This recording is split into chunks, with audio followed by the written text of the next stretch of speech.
Capital junction में आपका स्वागत है। मैं हूं डिम्पी कालरा। आज तो वीकली एक्सपायरी है, कल मार्केट की छुट्टी है और ये 3 दिन बैक टू बैक छुट्टी रहेगी, इसलिए आज मार्केट हमने आते हुए दिखा है। उसकी वजह से आज निफ्टी अच्छा चल रहा है, करीब 45 पॉइंट ऊपर 17,600 के आसपास है। ये जो रेजिस्टेंस वाली जोन है 17,500 से 600 वाली, एक्चुअली इसके टॉप एंड पे पहुंच चुका है। यहाँ पे आके शॉर्ट कवरिंग तो खत्म हो जाएगी और अगर सब कुछ ठीक रहा, जैसे बैक टू बैक एक्साइटमेंट आई, पॉजिटिव न्यूज आई बैंकिंग काउंटर्स के लिए, तो अगर ऐसा एक दो छोटे मोटे और न्यूज आ जाए या ग्लोबल मार्केट से भले आ जाए तो मार्केट फिर ताजा खरीदारी करेगा। शॉर्ट्स काफी हद तक बैंक निफ्टी से स्क्वीज हो चुके हैं। 2-3 दिन के अंदर काफी जोर की शॉर्ट कवरिंग मार्केट के अंदर हुई है। इसके बारे में हम और भी चर्चा करेंगे जिससे भी कि निफ्टी के अंदर अभी क्या किया जाए, बैंक निफ्टी के अंदर क्या करें, फ्यूचर्स की प्लेट भी आपको दिखाएंगे करना क्या है। अजीत सर, आपका व्यू पॉइंट इंडेक्स पर। अगर आप डिम्पी और डिम्पी देखिए, लास्ट वीक तक अनसर्टेनिटी थी कि क्या ये कंटिन्यू रहेगा, नेगेटिव टोन एक्सटेंड करेंगे, but from the beginning of the week जो रेंज हमने पहले ब्रेकआउट किया 16,800 17,200, उसी ने कहीं ना कहीं इंडिकेट कर दिया था जब मंडे की गैप ओपनिंग के बाद कि आप 17,600 तक आ रहे हैं। आप 17,600 पे अब आ चुके हैं। यहाँ पे रिस्क रिवॉर्ड फेवरेबल नहीं है अगर आप यहाँ पे फ्रेश लॉन्ग बनाते हैं तो। एग्जिस्टिंग पोजीशन है तो इसमें थोड़ा सा प्रॉफिट बुक करने में भी कोई बुराई नहीं है। और मेरे हिसाब से अब आपको देखना है कि इस तरह 500 होल्ड करते हैं कि नहीं करते हैं हम। एटलीस्ट 1-2 दिन अगर आप होल्ड करते हैं तो एक अटेम्प्ट होगा करीब 17,700 तक का भी। 17,700 क्यों इंपॉर्टेंट है डिम्पी? बिकॉज अगर आप एक ट्रेंड लाइन ड्रॉ करेंगे या फिर एक चैनल ड्रॉ करेंगे टॉप से, लास्ट 2 हाइज को आप मिलाएंगे और सिमिलरली आप लोज को भी, तो उन्हीं लेवल्स को स्ट्रिक्टली फॉलो कर रहा है। तो 17,700 के पास करीब आता है इसका अपर बैंड चैनल का, तो वहां पे जाके मेरे हिसाब से क्रिटिकल रेजिस्टेंस आता है करीब 17,700 पे। बट क्योंकि रिस्क रिवॉर्ड यहाँ पे फेवरेबल नहीं है, मेरा यही मानना है कि एक डिप मिलता है अगर आपको 17,500 पे, तो वो एक अच्छी बाइंग अपॉर्चुनिटी होगी। 400 का स्टॉप लॉस, 17,600 से 700 तक के टारगेट्स के लिए। बैंकिंग की स्थिति कंपैरेटिवली स्ट्रॉन्गर है। यहाँ पे देखिए सबसे इम्पोर्टेंट चीज तो ये है कि इसने पहले ही अपने लॉन्ग टर्म एवरेजेस को रिक्लेम कर लिया था और सारे ही मेजर एवरेजेस के ऊपर अब ये ट्रेड कर रहा है। आज इसने एक ट्रेंड लाइन रेजिस्टेंस को भी टेस्ट किया है जो कि आप डेली चार्ट पे फॉर्म कर सकते हैं by joining all the highs. तो अब मुझे लगता है कि बैंकिंग में भी थोड़ा सा पॉज होगा, बिकॉज डेली चार्ट पे जो गैप था वो भी फिल हो गया है। तो दोनों ही इंडेक्स में मुझे लगता है कहीं ना कहीं आपको प्रॉफिट बुक करना चाहिए करंट लेवल्स पे और एक डिप का वेट करना चाहिए टू इनिशिएट फ्रेश लॉन्ग्स। बाकी in between yes, stock specific आपको अक्रॉस सेक्टर्स अपॉर्चुनिटी मिल रही है, तो फोकस एरिया इंडेक्स के बदले अगर आपका व्यू 1 या 2 दिन का है तो स्टॉक्स पे होना चाहिए।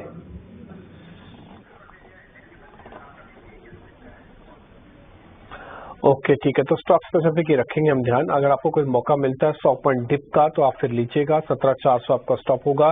400 की इंपॉर्टेंस क्यों, 500 की इंपॉर्टेंस क्यों, ये आप अगर आप कल ऑप्शंस का चेन भी देखेंगे ना, तो मेरे को भी हैरानी हुई डाटा देखने के बाद। 2 इंपॉर्टेंट डाटा थे, मैं आप शेयर भी कर देता हूँ, मैंने सुबह भी शेयर किया था। इंडेक्स पे और कैश में और ऑप्शंस में कल FIs का नंबर बाय था। 9,000 करोड़ था ऑप्शंस में, 2,500 करोड़ था फ्यूचर्स में, 850 करोड़ के आसपास था कैश में। ये तो 3 पॉइंट थे। दूसरा पॉइंट, ये हम चार्ट के जरिए भी आपको एक पॉइंट और क्लियर करेंगे। दूसरा पॉइंट, मार्केट में प्रीमियम जस्ट का तर्स बना हुआ है। ऑप्शन चेन देखेंगे 17,400, इनफैक्ट 17,500 जिसके ऊपर हमने कल क्लोज किया था, उसकी भी कॉल्स के अंदर शॉर्ट कवरिंग आ गई थी, यानी कि मंदड़िए 17,500 को भी छोड़ के जा रहे थे। ये चार्ट हमने आपके लिए ड्रॉ किया था, सुबह हम शेयर भी करते हैं। अगर आप देखेंगे सपोर्ट से ये काफी अच्छे से चला है। ये 16,400 का सपोर्ट एरिया है और यहाँ से का स्ट्रांग मूव आया, करीब 700 पॉइंट की रिकवरी। इसी चैनल के सर अभी बात आपको बता रहे थे, यहाँ पे आके 700 का रेजिस्टेंस बनता है, 650-700 का पार होगा तो नई जर्नी आएगी, नहीं तो एक फेज ये पूरा हो चुका है जिस चैनल के अंदर अभी हम चल रहे हैं। चैनल के ब्रेकआउट की वेट हो रही है, अगर नहीं होगा तो हम वापस नीचे आएंगे, हो गया तो फिर हम नए एक युग के अंदर या फिर ये कहेंगे कि नए फेज के अंदर हम एंटर कर जाएंगे। स्टॉप लॉसेस टारगेट हम वापस आपकी स्क्रीन पे ले आते हैं। 17,700 का टारगेट होगा, 17,400 का स्टॉप लॉस है। 300 पॉइंट के अंदर जब भी आपको डिप मिल जाए आप वापस से प्लस कर सकते हैं। काफी स्ट्रांग नोट पे शॉर्ट कवरिंग आई है, गैप छोड़ के आई हुई शॉर्ट कवरिंग है, तो इसलिए आपके लिए काफी बेहतर दिख रही है। आगे आते हैं बैंक निफ्टी पे। बैंक निफ्टी के अंदर भी उम्मीद, तो सर लेवल्स बता देंगे एक बार अजीत सर, बैंक निफ्टी के लेवल्स को जरा एक बार और बता देंगे आप? बिल्कुल। तो डिम्पी देखिए, यहाँ पे आपको 40,900 से 800 का जो बैंड है वो मेरे हिसाब से काफी अब इम्पोर्टेंट सपोर्ट रहेगा। 40,800 का ही एरिया बेसिकली जो आप देखेंगे तो आपका 100 डेज का एक्सपेंशन मूविंग एवरेज भी है। तो यहाँ पे 1-2 दिन अगर ये रेंज बाउंड हो जाता है, जिस तरीके से आप देख रहे हैं कि एचडीएफसी में मूव आ गया है, मैं अब एंटिसिपेट कर रहा हूँ कि आईसीआईसीआई और एक्सिस को ये फॉलो अप मूव देना चाहिए। तो नेक्स्ट लेग में आपका जो फोकस एरिया होगा ये इन्हीं प्राइवेट बैंक्स पे ही होगा। तो ये देखते हुए 40,800-900 के बीच में आपको बाय करना है। करीब 40,600 का ही आप स्टॉप लॉस रखें, ज्यादा बड़ा स्टॉप लॉस ना रखें, और 41,500 पोजिशनली ये टारगेट्स मेरे हिसाब से मार्केट में दिखने चाहिए आपको।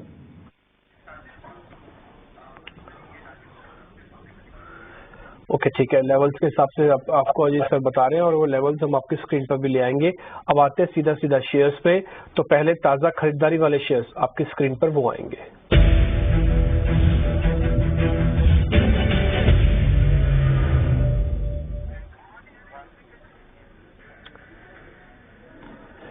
दो शेयर हमने निकाले हैं, एक रियल एस्टेट की कंपनी सीधा डीएलएफ है और दूसरा उसको फाइनेंस करने वाली कंपनी है एलआईसी हाउसिंग फाइनेंस। इन दोनों शेयर्स के अंदर काफी स्ट्रांग मोमेंटम है। मैं बोलूंगा सेक्टर्स के अंदर भी काफी दम है, हाउसिंग फाइनेंस वाली कंपनीज में भी और रियल एस्टेट में भी। एक बार अजीत सर दोनों को शेयर को जरा चेक कर ले आप, डीएलएफ और एलआईसी हाउसिंग। देखिए डिम्पी, डीएलएफ डेफिनेटली इसका अपर हैंड है। अगर मैं इन दोनों ही स्टॉक में से किसी एक को सिलेक्ट करने की बात करूं, कंसिडरिंग कि इसने अपने लॉन्ग टर्म एवरेजेस को अभी हाल फिलहाल में रिक्लेम किया है। वीकली चार्ट पे आप देखेंगे तो एक ट्रेंड लाइन सपोर्ट था करीब 340 का, जहां पे बेस बना के इसने रिकवरी दी है। और डेली चार्ट पे अभी अगर देखेंगे तो एक डिस्टॉर्टेड सा आपको इन्वर्टेड हेड एंड शोल्डर नजर आएगा, जिसका एक ब्रेकआउट आज के सेशन में दिख रहा है। तो सारे ही वेक्टर्स इंडिकेट कर रहे हैं कि ये जो पॉजिटिविटी हम देख रहे हैं ये कंटिन्यू होनी चाहिए। 365 ये आपका स्टॉप लॉस रहेगा डीएलएफ में, और पोजीशन करीब 395 से लेकर 400 तक के टारगेट्स डीएलएफ में देखने को मिल सकते हैं। एलआईसी में मुझे लगता है कि एक रिकवरी है, बिकॉज अभी भी स्टॉक काफी लंबी गिरावट के बाद करीब 435 से इसने गिरना शुरू किया था, करीब 315 के लोज बने थे। तो जस्ट एक रिस्पाइट दिखा रहा है। अभी 20 ईएमए करीब 340 के पास है, जहां पे कि अभी ये ओवर कर रहा है। तो मेरे हिसाब से एक पॉज ले सकता है, ये स्टॉक थोड़ा बहुत कंसोलिडेट कर सकता है करंट लेवल्स पे। तो अभी के हिसाब से DLF is a better candidate among these two.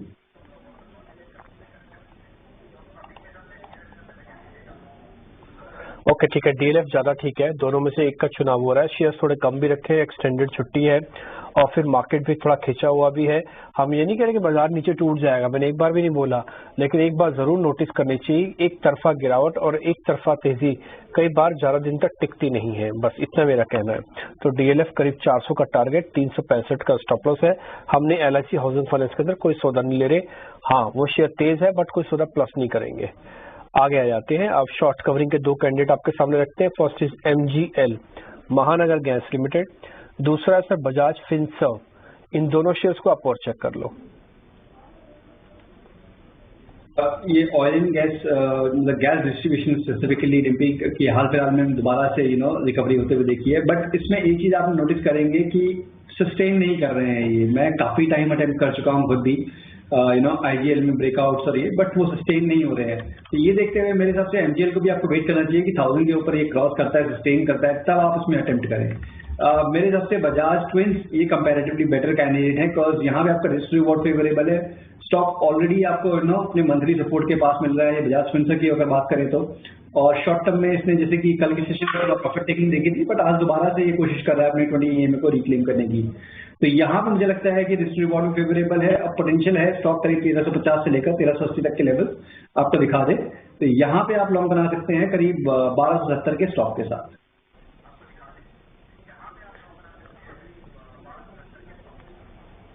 Okay ठीक है, 1270 का एक स्टॉप लगाएं और बजाज फिनसर्व एक बार शेयर देखा जा सकता है। एमजीएल को लेकर सर के मन में थोड़ा कंफ्यूजन है, छोड़ देते हैं। आ जाते हैं मंदी के दो शेयर्स पे, आपके स्क्रीन पर वो भी आ जाएंगे।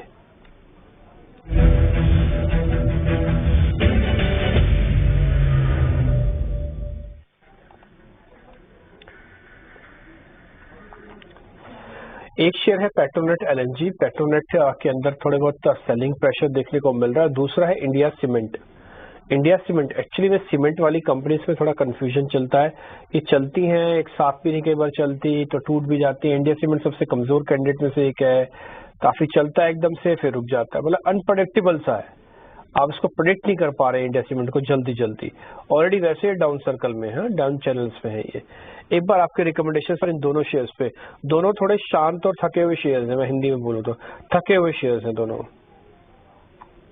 डिब्बी देखिए, पेट्रोनेट में तो मैं कहूंगा कि कंसोलिडेशन ही है बेसिकली। आपके अभी हाल फिलहाल में जो मूव आया था उसके बाद एक वॉलेटाइल स्विंग देखने को मिला, बट स्टॉक ने रिकवरी भी काफी इक्वली शार्प दिखाई है। तो मेरे हिसाब से बहुत कंसोलिडेट कर सकता है, बट डाउन साइड यहाँ पे कैप्ड है, तो मुझे रिस्क रिवॉर्ड फेवरेबल नहीं दिख रहा। इंडिया सीमेंट डेफिनेटली एक अंडर परफॉर्मिंग स्टॉक है when it comes to the cement basket. तो ये जो रिबाउंड देखा है अभी आपने 168 से 188, मेरे हिसाब से 192 का जोन होगा, वो एक अच्छी शॉर्टिंग अपॉर्चुनिटी होगी जहां पे कि रिस्क रिवॉर्ड आपका फेवरेबल हो जाता है टू गो शॉर्ट करीब 196 के स्टॉक के साथ। बट जो डाउन टिक आएगा या फिर कहते हैं प्रेशर जो आएगा वो 185 के नीचे आएगा।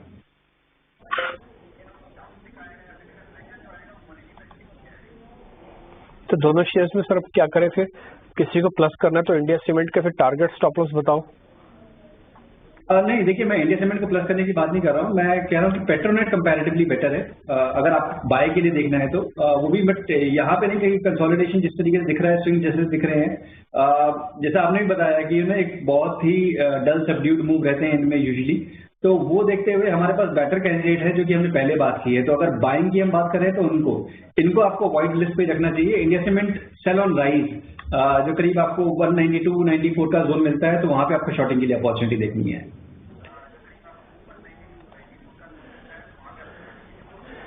ओके ठीक है, दोनों शेयर्स को हमने डिस्कस किया, लेकिन सौदा किसी में नहीं बन रहा। डिस्कस करना अलग बात है, सौदा बनना अलग बात है। यही हमारी कार्यक्रम की खूबसूरती है कि हम हो सकता है शेयर्स ज्यादा डिस्कस करें, लेकिन हो सकता है उसमें से ट्रेड आपको एक का दो ही मिले। इससे पहले जो दो सौदे हमने जिसके बारे में चर्चा की थी उसमें डीएलएफ दिखा, हमने एलआईसी हाउसिंग को भी छोड़ दिया, डिस्कस तो किया, बट एलआईसी हाउसिंग का ना ही स्टॉप लॉस ना ही टारगेट आपके सामने रखा। फिर हम शॉर्ट कवरिंग वाले कैंडिडेट पे आए तो हमने वहां पे बजाज फिनसर्व को चुना। तो अब तक कुल मिला के हमने 4 शेयर तेजी के बात की थी, इसमें से 2 का छटाई हुई, यानी 2 शेयर हमको मिले, और उसके बाद हमने मंदी के 2 शेयर सर के सामने और रखे। 6 में से अब तक सिर्फ 2 ही शेयर हमारी फिटमेंट हो रही है, जिनकी वो ठीक बैठ रहे हैं और जिनके स्टॉप लॉसेस टारगेट आपकी स्क्रीन पर आ रहे होंगे। इसके अलावा अभी तक इंडाइसिस को जो व्यू मिला है उसमें भी कुछ कंडीशंस लगी हुई हैं, जैसे कि निफ्टी पे लगा कि 100-125 पॉइंट नीचे आ जाए 17,400 का स्टॉप लॉस के साथ फिर आप ट्रेड करें। बैंक निफ्टी में भी है थोड़ा स्लिप डाउन हो जाए वापस आप फिर इसमें एंट्री करें। तो आप थोड़ा सेलेक्टिव होइएगा, लेवल्स के साथ चलिएगा। इसी कार्यक्रम को हमने ऐसा डिजाइन किया है कि अगर आप इन सभी चीजों को रिग्रेसली फॉलो करते हैं तो आपको अच्छा प्रॉफिट होगा। और उसकी सीधा एक नमूना हम आपके सामने जो रखते हैं वो है रिपोर्ट कार्ड, हर रोज आपके सामने रखते हैं बिना नागा।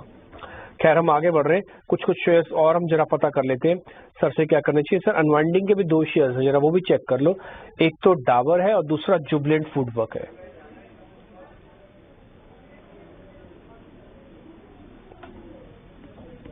इंडेक्स वो आप रिकॉर्ड हाई पे हैं, और HUL, ITC इन सभी में आप मूव देख रहे हैं, बट डाबर कहीं ना कहीं हर अटेम्प्ट को फेल कर रहा है। तो अभी हाल फिलहाल में एक अटेम्प्ट हुआ था कि इसने अपने लॉन्ग टर्म एवरेजेस को क्रॉस करने का, बट दोबारा से उसको नेगेट कर रहा है। तो कहीं ना कहीं अंडर परफॉर्मेंस कंटिन्यू रहेगी।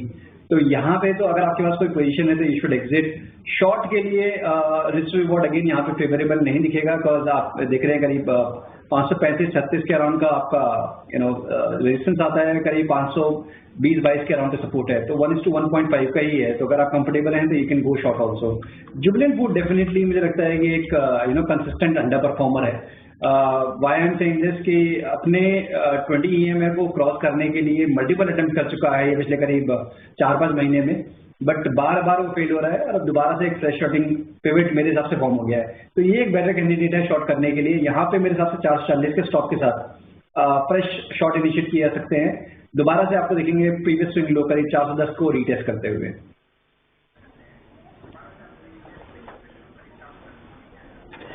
ठीक है, 410 का टारगेट है, 440 का स्टॉप लॉस है। जुबिलेंट पे एक हमको और कॉल मिल गई है जिससे हम सौदा ले सकते हैं। हमने आपके सामने 8 शेयर जो पूछने होते हैं, हम रोज के 8 शेयर लेके आते हैं और पूछते हैं मेहमानों से, उसमें से जो भी ट्रेड बनते हैं वो आपके सामने रख दिए। 3 सौदे आज चुनाव हुआ, एक तो जुबिलेंट शॉर्ट का, इसके अलावा डीएलएफ के अंदर एक चुनाव हुआ, एक बजाज फिनसर्व के अंदर हुआ, और 2 व्यू पॉइंट हमको इंडेक्स का मिला, निफ्टी और बैंक निफ्टी का। अब आप जरा अजीत सर के ट्रेड भी नोटिस कर लीजिए ताकि ये कंप्लीट हो जाए और आपको पता लग जाए कि किन्हीं शेयर्स के साथ आपको सिर्फ रहना है। अजीत सर, आपके ट्रेडिंग कॉल्स। अपार्ट फ्रॉम जो स्टॉक्स हमने डिस्कस किए, 2 स्टॉक्स जहां पे कि आप फोकस कर सकते हैं। पहला नाम होगा इंडियन होटल का। तो देखिए, इंडियन होटल में एक खासियत यह है कि पूरे इस डिक्लाइन में जब भी हमने मार्केट में देखा, पिछले 4 महीने से एक डिक्लाइनिंग ट्रेंड था, इसका पार्टिसिपेशन ना के बराबर था। और हाल फिलहाल में मुझे लगता है जो कंसोलिडेशन की एक छोटी सी रेंज थी 300 से 325 का जोन, वो अब ब्रेक हो रहा है। और अब मुझे लगता है कि नियर टर्म में करीब 340 के लेवल आपको बहुत जल्दी देखने को मिल जाएंगे। यहाँ पे आप 318 के स्टॉप लॉस के साथ लॉन्ग करें। दूसरी रिकमेंडेशन, जैसे कि मैंने बताया कि हम एफएमसीजी एज इंडेक्स रिकॉर्ड हाइस पे है, तो उसमें सबसे बड़ा कंट्रीब्यूशन अगर किसी का है तो वो आईटीसी स्टॉक ने अभी हाल फिलहाल में अपने 20 EMA के पास एक कंसोलिडेशन बेस फॉर्म किया है और अब वहां से इसमें कल ही के सेशन में एक ब्रेकआउट आया है। मुझे लगता है कि नियर टर्म में यहाँ पे आपको 406 तक के लेवल्स देखने को मिल जाएंगे। तो 377 के स्टॉप लॉस के साथ यहाँ पे भी आप लॉन्ग पोजीशन इनिशिएट कर सकते हैं।